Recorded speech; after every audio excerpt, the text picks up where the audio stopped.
Il était une fois dans une petite ville appelée Luminaville, un groupe d'amis inséparables, Lucie, Max et Théo. Ces trois jeunes aventuriers avaient une passion commune pour le mystère et l'exploration. Un jour, alors qu'ils jouaient dans le grenier de la vieille maison de Lucie, ils découvrirent une étrange porte couverte de poussière. Curieux, ils la poussèrent et tombèrent sur une pièce secrète remplie de livres anciens et d'instruments mystérieux. Au centre de la pièce se trouvait une grande horloge au mécanisme complexe. Avec sa poignée dorée et ses aiguilles arrêtées, elle semblait tout droit sortie d'un conte de fées. Max, toujours enthousiaste, proposa d'essayer de la remonter pour voir ce qui se passerait. Théo, tout en ajustant ses lunettes, avertit « Soyons prudents, qui sait ce que cette horloge peut faire ?» Mais Lucie, remplie d'excitation, tourna la clé avec détermination. Aussitôt, la pièce se mit à vibrer doucement, et une lumière éblouissante les enveloppa. Quand la lumière se dissipa, ils se retrouvèrent, au plein cœur d'un vieux village médiéval. Les maisons en pierre et les rues pavées les accueillaient dans cet étrange voyage temporel. Les habitants, vêtus de vêtements d'époque, semblaient surpris de leur présence. Lucie, Max et Théo comprirent qu'ils avaient voyagé dans le temps.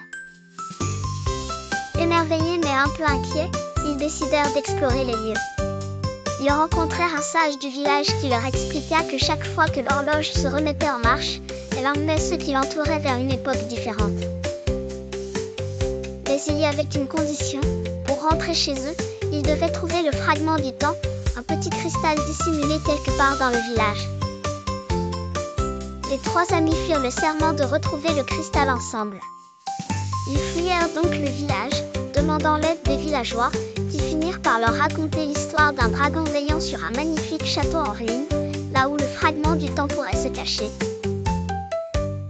Armés de leur courage et d'une carte offerte par le sage, ils partirent à l'aventure.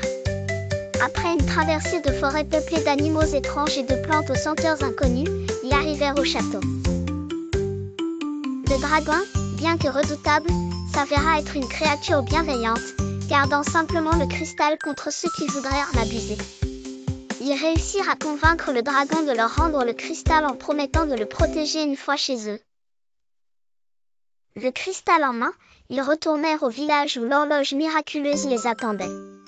Avec un dernier regard sur cette époque fascinante, ils tournèrent la clé de l'horloge. La lumière les enveloppa de nouveau, et les voilà revenus dans le grenier de Lucie.